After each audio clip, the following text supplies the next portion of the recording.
Assalamualaikum warahmatullahi wabarakatuh. Bapak dan Ibu yang kami hormati, para pensiunan aparatur sipil negara, purnawirawan TNI dan Polri, serta para pegawai yang sebentar lagi akan memasuki masa purna tugas. Berikut ini kami sampaikan sebuah laporan penting, disampaikan dengan tenang dan resmi, mengenai kebijakan strategis pemerintah yang menyangkut masa depan pensiun Bapak dan Ibu. Informasi ini bersifat mendasar, bernilai jangka panjang, dan patut disimak sampai tuntas karena menyangkut kepastian hidup di hari tua. Insya Allah, penjelasan ini akan kami sampaikan secara runtut, jelas, dan menyeluruh. Selanjutnya, kita awali dengan gambaran singkat mengenai isu yang menjadi perhatian luas. Selama bertahun-tahun, pertanyaan tentang masa depan pensiun PNS terus muncul di tengah masyarakat. Banyak bapak dan ibu yang bertanya dengan penuh harap namun juga kegelisahan. Apakah manfaat pensiun ke depan akan cukup untuk memenuhi kebutuhan hidup? Apakah negara benar-benar mampu menjamin hak pensiun sampai akhir hayat? Dan apakah anak cucu kita yang kini masih aktif bekerja akan menikmati sistem yang lebih adil dan lebih kuat? Pertanyaan-pertanyaan inilah yang kini mulai dijawab melalui perubahan besar dalam sistem pensiun nasional. Berikut ini kami sampaikan bahwa pemerintah telah menyelesaikan pembahasan panjang terkait reformasi sistem pensiun aparatur sipil negara. Salah satu keputusan terpenting adalah perubahan skema pembiayaan pensiun dari sistem lama menuju sistem baru yang disebut fully funded atau iuran pasti. Keputusan ini bukan keputusan kecil, bukan pula kebijakan sementara. Ini adalah fondasi baru yang dirancang untuk jangka panjang, dengan tujuan memperkuat kepastian manfaat pensiun dan menjaga kesehatan anggaran negara secara berkelanjutan.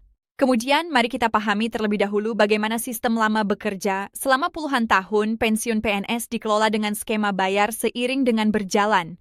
Dalam sistem ini, setiap pegawai negeri dipotong iuran pensiun sebesar 4,75% dari gaji. Dana tersebut dikumpulkan oleh PT Taspen, sementara sebagian besar beban pembayaran manfaat pensiun ditutup langsung oleh APBN. Artinya, keberlanjutan manfaat pensiun sangat bergantung pada kondisi keuangan negara setiap tahunnya.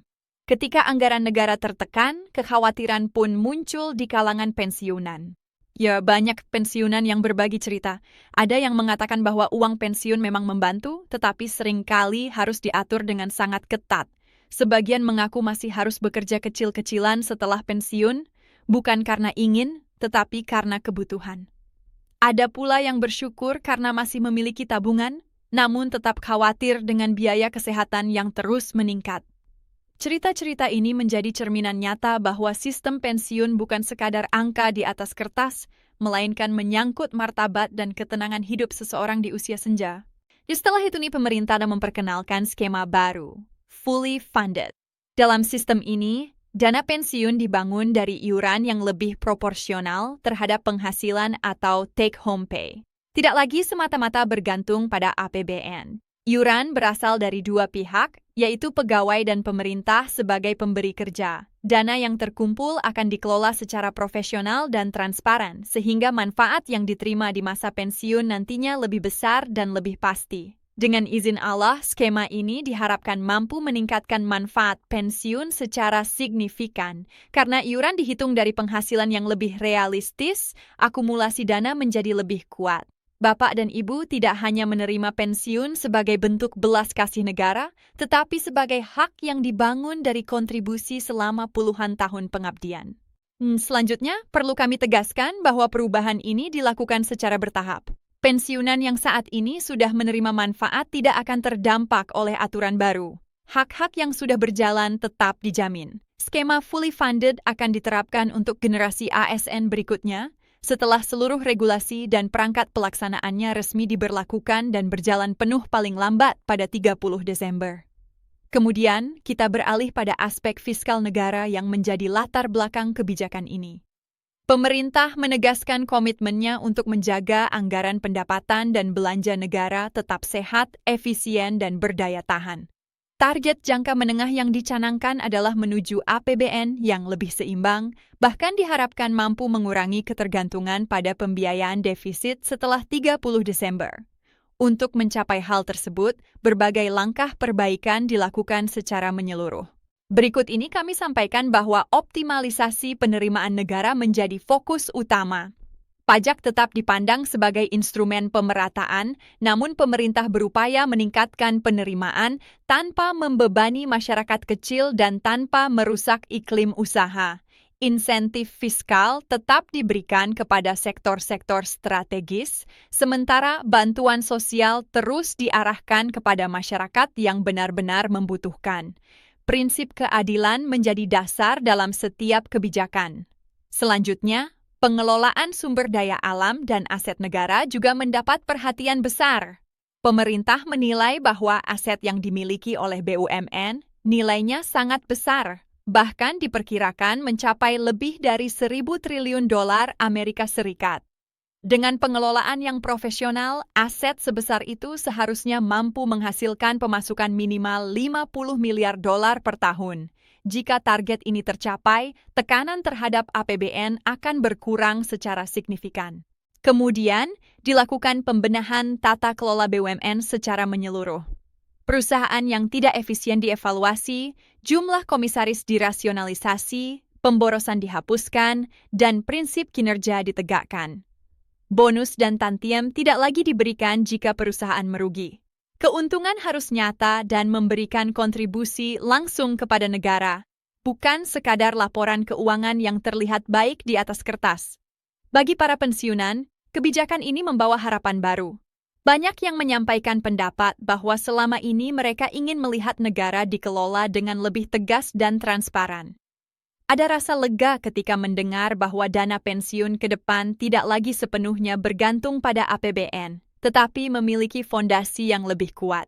Seorang pensiunan guru pernah mengatakan bahwa yang paling diinginkan di masa tua bukanlah kemewahan, melainkan kepastian dan ketenangan. Setelah itu, mari kita kembali pada inti manfaat skema fully funded. Dana pensiun menjadi lebih jelas sumbernya, lebih terukur, dan lebih aman. Setiap rupiah yang dikumpulkan memiliki tujuan yang jelas. Dengan pengelolaan yang profesional, dana ini diharapkan tumbuh dan mampu menjaga nilai manfaat terhadap inflasi dan kebutuhan hidup yang terus berubah. Alhamdulillah, reformasi ini juga dipandang sebagai bentuk penghargaan negara terhadap pengabdian ASN, TNI, dan Polri. Selama puluhan tahun, Bapak dan Ibu telah bekerja menjaga roda pemerintahan, keamanan, dan pelayanan publik. Skema pensiun yang lebih baik adalah bentuk tanggung jawab moral dan konstitusional negara kepada para abdi negara.